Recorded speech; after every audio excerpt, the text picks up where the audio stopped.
আশিক বা সবে স্কুল থেকে এসেছি। স্কুলটা আজকে রেজাল্ট বেরিয়েছে। বাবা এলাম ব্যাগটা ছিঁড়ে পড়ছি। আশিক তুই ফেল করেছিস না পাস করেছিস? জানো বাবা ওই পাড়ার প্রধানের ছেলে ফেল করেছে। কি করেছিস বাপ? জানো বাবা ওই পাড়ার এমএলএ মেয়ে চম্পা সেও ফেল করেছে। তোরা ফেল করেছিস, তুই কি করেছিস বাপ? ওই গ্রামের এমপি ছেলে রতন সেও ফেল করেছে। সেটা দেখে আমার লাগনি, তুই কি করেছিস সেটা তো বল। ওই পাড়ার ডাক্তারের মেয়ে রূপা সেও ফেল করেছে। তোরা ফেল করেছিস তো তোর বাপের কি? তুই কি করেছিস সেটা তো বল।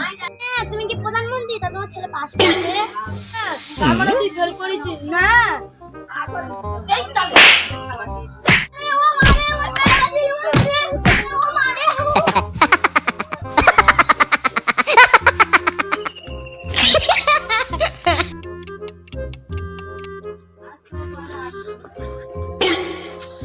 বাবা সাইকেল দাও, স্কুলে যাবো। বাবা অনেক পড়াশোনা করেছি, আর ক্লাসে 5 বার ধরে ফেল করেছিস বাপ। তোর পড়াশোনা করার দরকার নেই। তাহলে আমি কি করব আব্বা? জমিতে ছাগলগুলো ঠিকঠাক আছে কি দেখে আয়।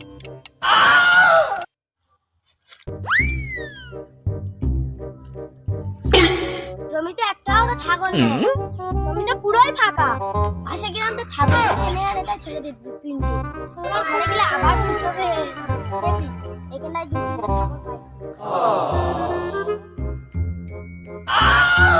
তাতে যাই ওদের জন্য আমি প্রতিদিন ভাত খাই। ওরা যা ঘাস খা, তোর জন্য প্রতিদিন ভাত খাই।